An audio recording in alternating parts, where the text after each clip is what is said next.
So I first want to take a moment to thank Ironhack, Milan, and Marcelo for talking today and putting this together. I'm very excited to be here, and I hope everyone's having a good time and learning something maybe they haven't known before. So I'm giving a bit of a different talk. I hope everyone brought their space helmets today because we're going to get a little heady. And I'm going to talk about the ethics of design. So before we get started, who am I?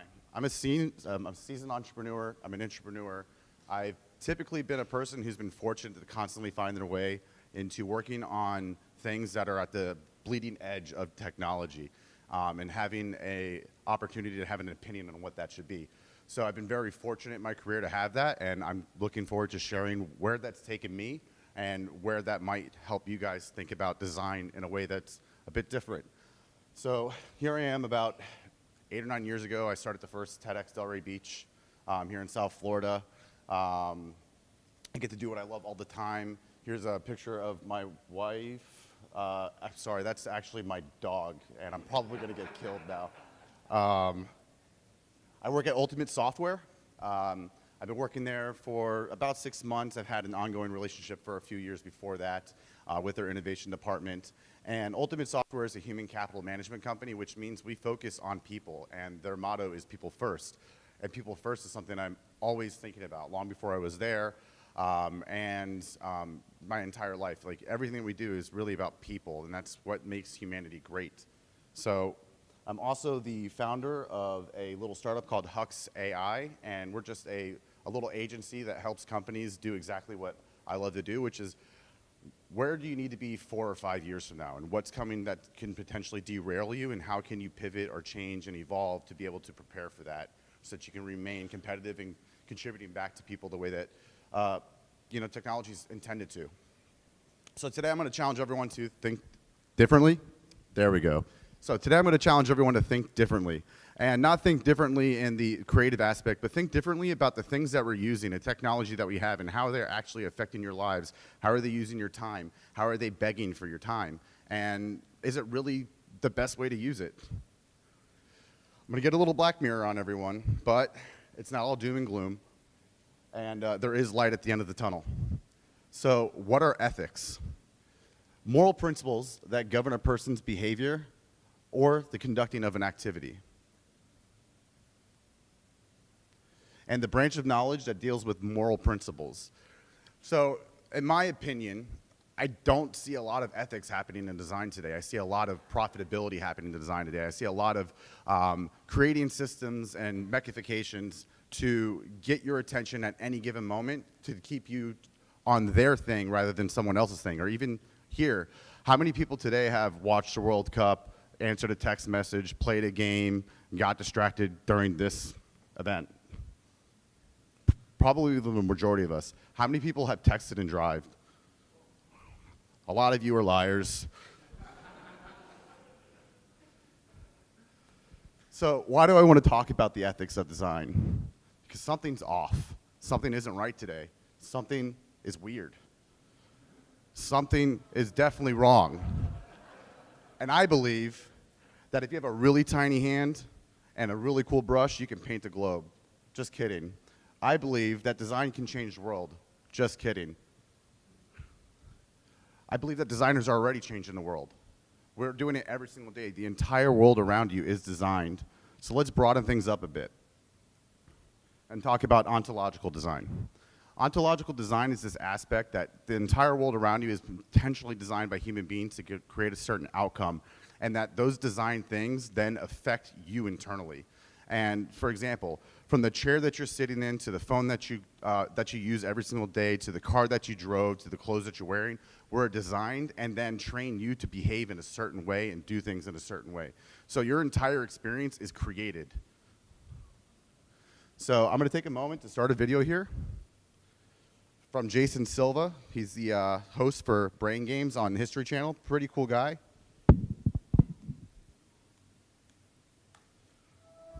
He's talking about ontological design. This episode of Shots of Awe is brought to you by North.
All right. So that's ontological design, as Jason Silva put it. So while I was watching that, I had a thought, and that thought was, there's a really important theme that's happening between all the talks that you guys have seen here. And all three of us have made a point that design isn't happening on an interface, and user experience isn't happening on an interface. It's a process. It's a way of thinking. It's a way of conducting yourself and approaching to solve problems. Whether you're creating a new pencil or you're creating the most crazy augmented reality experience you can think of, and it won't even be practical for another 3 or 4 years, you're still going through the same steps and processes that people who have been creating things have been doing for thousands of years. This is not new. So let's talk about hostile architecture. So hostile architecture is the practice of creating things with the intent of preventing people to be able to use them in creative or unintended ways that really shouldn't matter, but they do, and they tend to like stop people from soliciting, like, for example, or just stop birds from roosting on a windowsill. So right here, there's spikes, and you can tell that the birds are pretty upset about the spikes being laid down.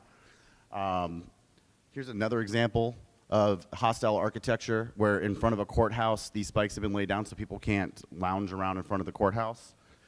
Here's a beautifully designed bench that you cannot sleep on if you're homeless. And again, here's a common one. This is usually the most common form of hostile design for a park bench, where they just slap a handrail right in the middle of it, and it's intended to prevent people from being able to be there for a long time comfortably. It's made to make you move rather than to sit and embrace a moment, or if you're struggling and you need to catch a nap on a bench. You can't do that. So, whoops, I'm going forward or backwards. Okay, so let's snap back to the interface and see some examples of Tristan Harris on how technology is intentionally designed to hijack your mind. So who's Tristan Harris? He's an ex-Google design ethicist. He was the only Google design ethicist. He was acquired by Google as the CEO of Apture. He's the co-founder for the Center for Humane Technology, which you guys should definitely check out. And he's been a huge inspiration for me in this talk. So let's talk about some of these hijacks. Hijack number 1, controlling the menu. So if you control the menu, you control the choices. So let's just take a look at a menu real quick here. In Western culture, we love the illusion of freedom, the idea that we have the choice to do whatever we want, to go wherever we want. But in reality, designers are actually controlling the choices you have. And often or not, there's something on the menu that you don't see. So what's not on the menu? Why am I being given these options instead of others? And what are the provider goals for this menu? There are so many restaurants that I have been to where if you ask for something that's not on the menu, they have something that's pretty cool that's not on the menu. But you're given choices because maybe it's more profitable, maybe it's easier to prepare, maybe it's something that they only have a limited amount of, and you have a special that you might not know about. But that's the same thing that's happening in technology today. So is the menu empowering my original need, or are the choices actually a distraction? How many people have used Yelp? I use it all the time. All right, so imagine this. You're hanging out with a few of your friends on a Saturday night, and you guys are having a great conversation about arts and culture, and somebody says, you know, we're about to close things up tonight, guys, but this is a great conversation. Let's continue to have it. Well, let's find a place where we can keep having this conversation. Everyone bust open their Yelp app or whatever app they use, and now everyone's sitting down and they're looking at a bunch of different reviews and martini glasses for bars that are in the local downtown area that they're spending time at. And now the question of where can we continue the conversation about arts and culture became, well, which bar has the highest rating and martini glasses? And without even knowing it, 15, 20, 30 minutes goes by figuring that out, and you lost 13, 15, 20 minutes of a conversation that you could have had. And right across the street, there was this really awesome jazz band playing in a park. And there was a pop-up gallery that was just a block around the corner that you never knew about because it was on Yelp, or wasn't on Yelp.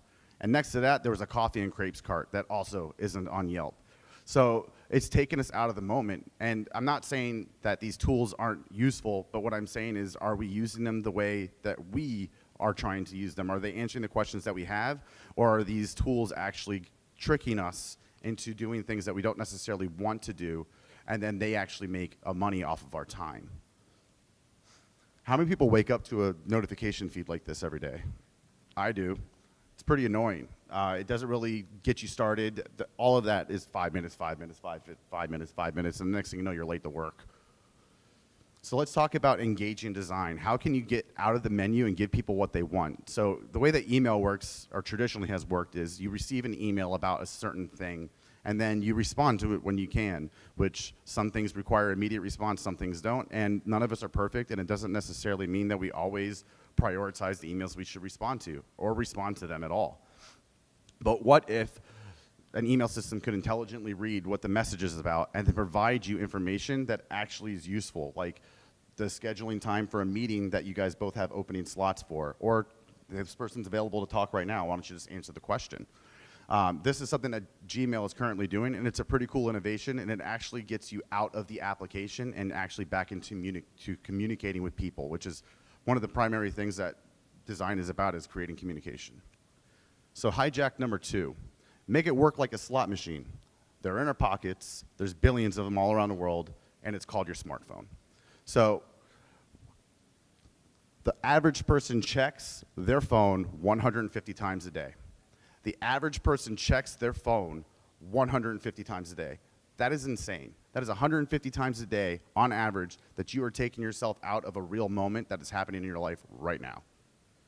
So why do slot machines work? So there's this theory called intermittent variable rewards. And what that means is that a person, a pet, or anything can be trained to commit an action if they get a reward for it. And once you have a person trained to commit an action once they receive that reward, then you create variation to the size of that award, to the time between receiving that award, or whatever else you can possibly think of. And now you've created an addictive, compulsive habit. So how good do slot machines work? Well, in the United States, they make more money than baseball, all of the movies you've seen every year, and every theme park in the United States combined. Sorry, Mickey, but you're just not rocking it like Las Vegas, dude. So hijack number 3, the fear of missing something important, or the fear of missing out.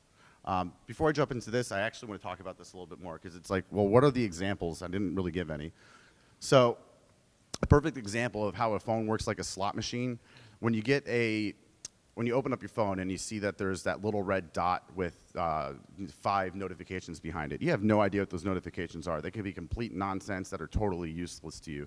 Facebook will tell me I have 23 unanswered notifications.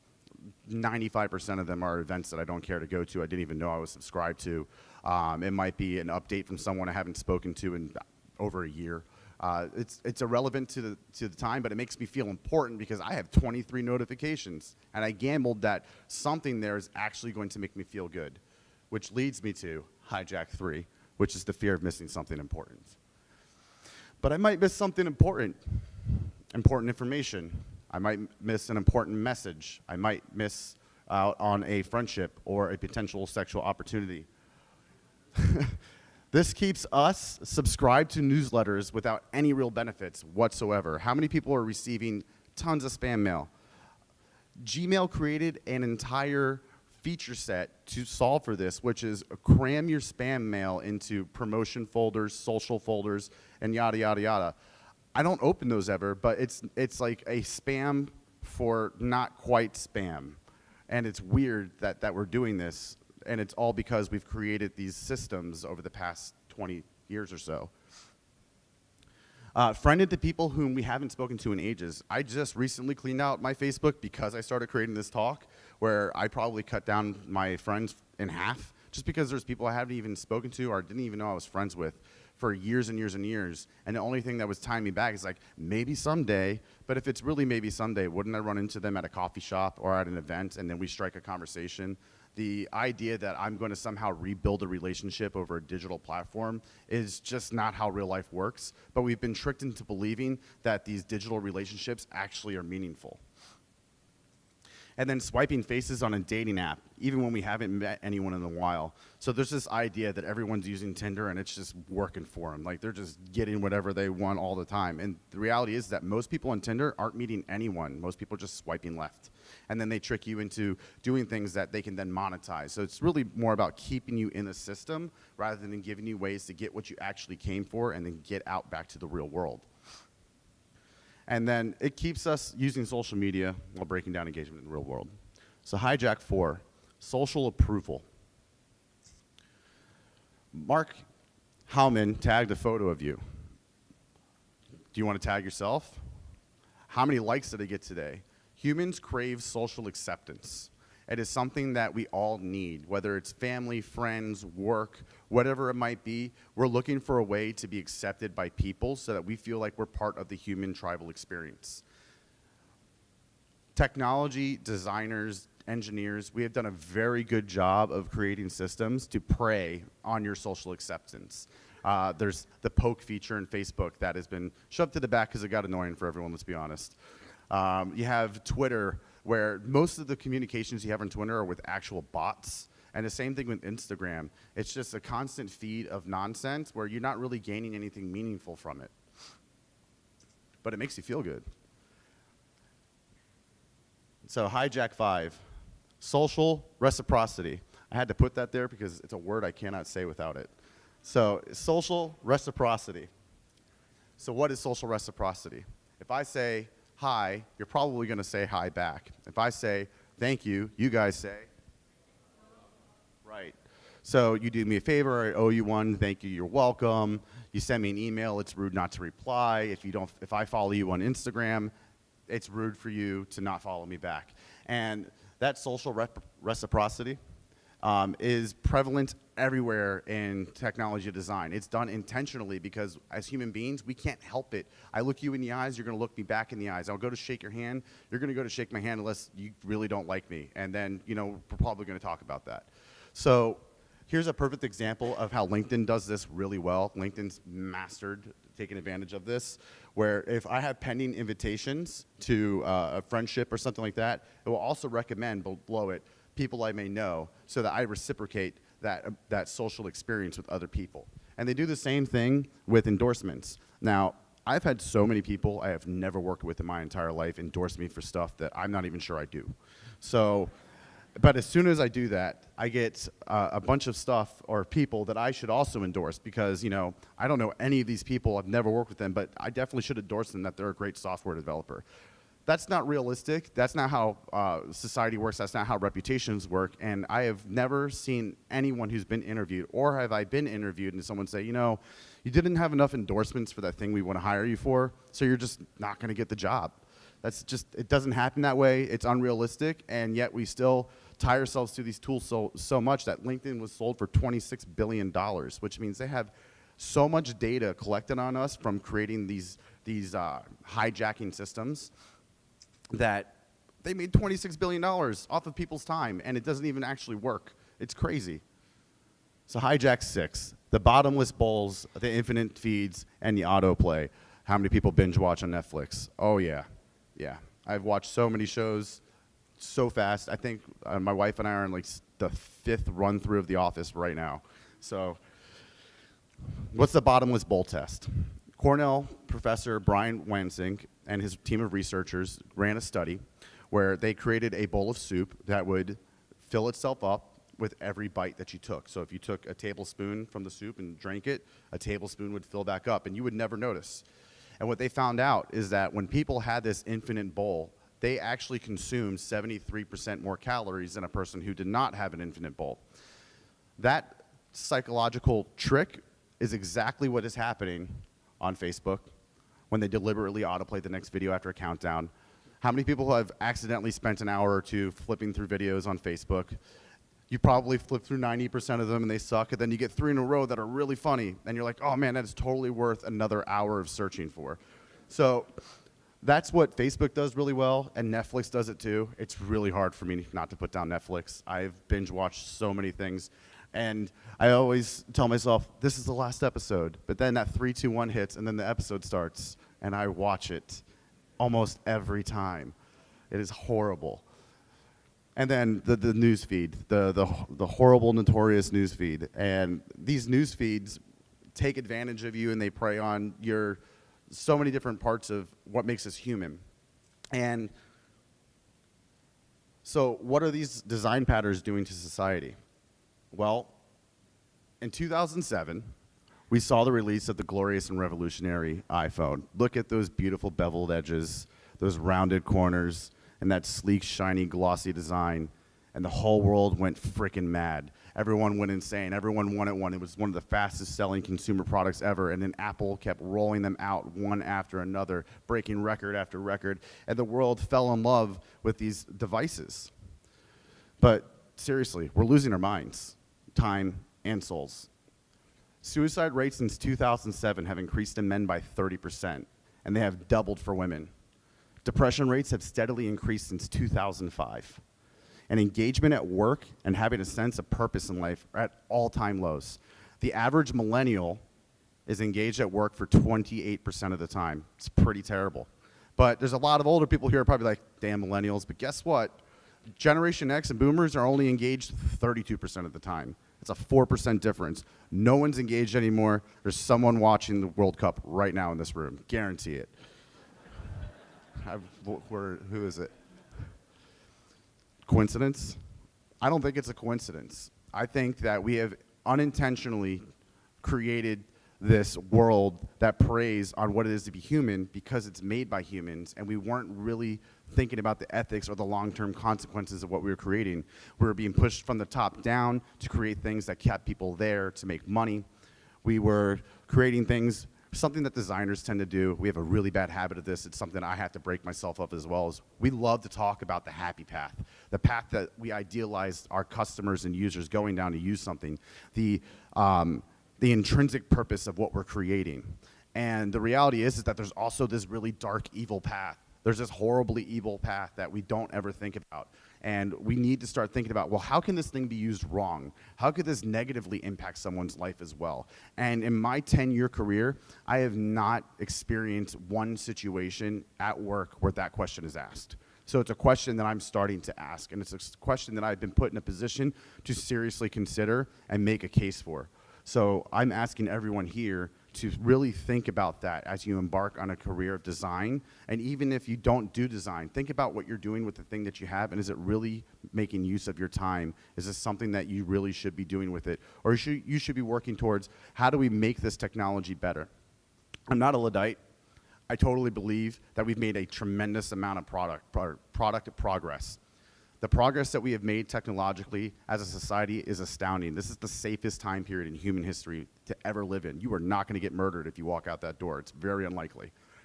But there was a time period where if you walked out that door, there's like a 50% chance you were going to get murdered, which is crazy.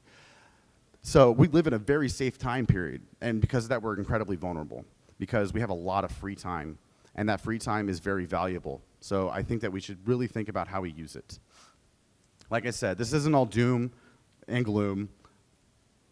There is a light at the end of the tunnel, and there's some great organizations that are bringing to everyone's attention, how do we make changes, how do we do things to protect consumers, to protect people from our human need to exploit everything that we ever see and use, like from creating fire to a wheel to creating a dam in a river so that we can harness power. We are masters of exploitation, and we are really good at being reactive to the exploitations rather than proactive.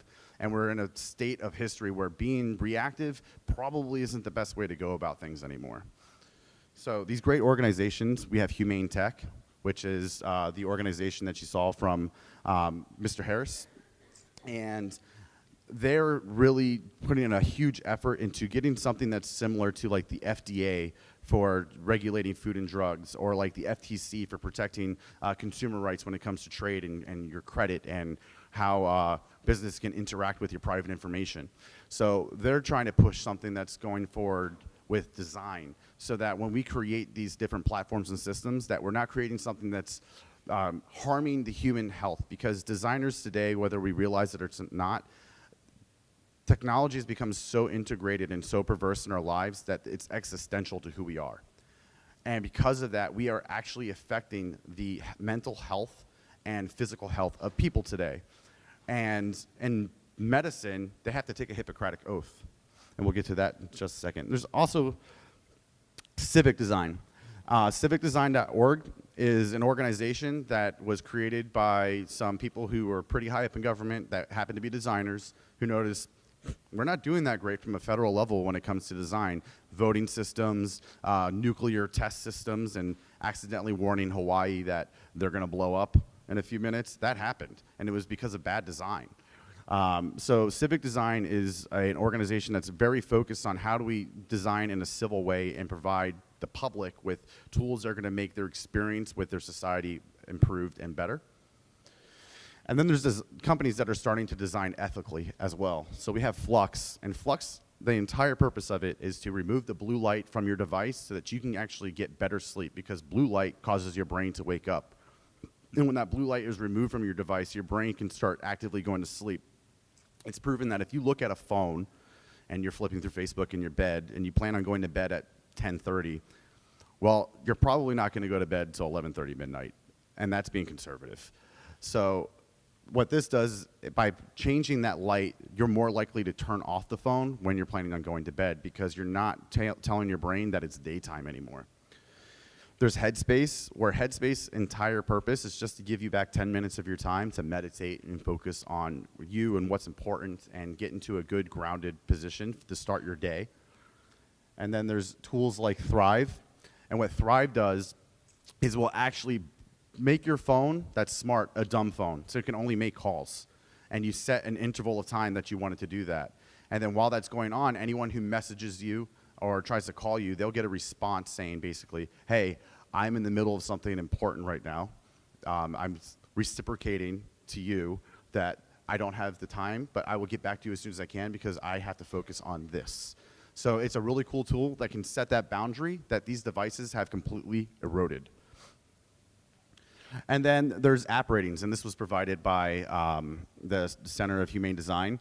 And what this shows right here is that for the most part, outside of like the Kindle, which is you're reading books, so obviously it's more time, is that apps that take up the most of your time actually make you feel the worst.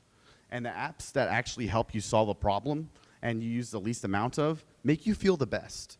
And the reason why is because you actually solved the problem that you were intending to use the app for. Where this is just like you thought you were, you got tricked, you ended up spending 78 minutes, 54 minutes, 58 minutes doing something, and then you had like this guilty recognition inside of you, like, I just wasted my time on this stupid app. And then you feel terrible, but then you don't admit it, and you just go through life.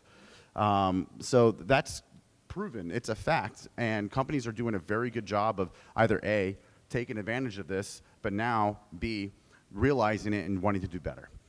And believe it or not, it results in better products. So where do we go from here? We can inspire humane design. We can apply political pressure. We can raise public awareness. We can engage our coworkers and employees. And we can abide by a code of ethics similar to a Hippocratic oath. So the Center of Humane Technology has an ethical design oath. And it starts off with, does your product honor both on and off screen possibilities? Is your product really about keeping someone isolated on a device, or is it about helping a person get to the next step to accomplish the mission that they had? Does your product make it easy to disconnect? This rolls right up into that first one. How easy is it for me to stop using this device right now? Is it something that's going to keep me tied in, like a video game that I spent 12 hours on? Not kidding. I had a game that in about 30 days I played for 400 hours, and I sold my PlayStation. That really happened. Does your product enhance relationships, or does it keep people isolated? Is this product really helping you form and build a relationship like Meetup? Or like Meetup? That's the only one I can think of right now. Or is it going to keep you just swiping like a slot machine like Tinder? And you just kind of, no, that person's gross, that person's gross. They don't look like they have a job, that person's gross. Does your product respect people's schedules and boundaries? So that boundary I was talking about before, it's completely eroded. If someone text messages me and I don't text back to them right away, that leaves them feel like there wasn't any reciprocation. But in reality, I just have shit to do. And I might have forgotten about your text, and I might respond in 3 days. But because of the way that we as human beings interact, that 3 days feels like 30 years. And it's not the case, because once upon a time, chances are you wouldn't talk to that person for 30 years. But nowadays, everyone expects like an immediate reciprocation socially. And the only people that you should really be interacting with at this time in this space are the people that are sitting next to you in this room right now. But we're not going to do that. None of us have done it today. and that is something that needs to change. Does your product help people get a life well lived? And that rolls back up in all these things as well. Is the product that you're creating actually making people's lives better, or is it helping making a company make money? And those are two very different things. And as designers, we tend to trick ourselves because we're getting a job and we have a salary and we have benefits and we're taking care of our families, that what we're creating has some type of intrinsic value that is helping people. But in reality, we're just doing a job to make money and then finding ways based off of business requirements to do that and do the best that we can as UX designers to help the user solve the problem. But as UX designers, when we're isolated in these situations, or on our teams or at our organizations, we don't really have a lot of power and we feel powerless, so we end up compromising or conceding a lot of what we believe in as UX designers. Does your product land specific net positive benefits in people's lives? Again, it's all about the same thing. Are we creating this ethically? Are we doing this for the right reasons? This is actually helping people. Or are we creating something that's just nonsense to distract people from their time?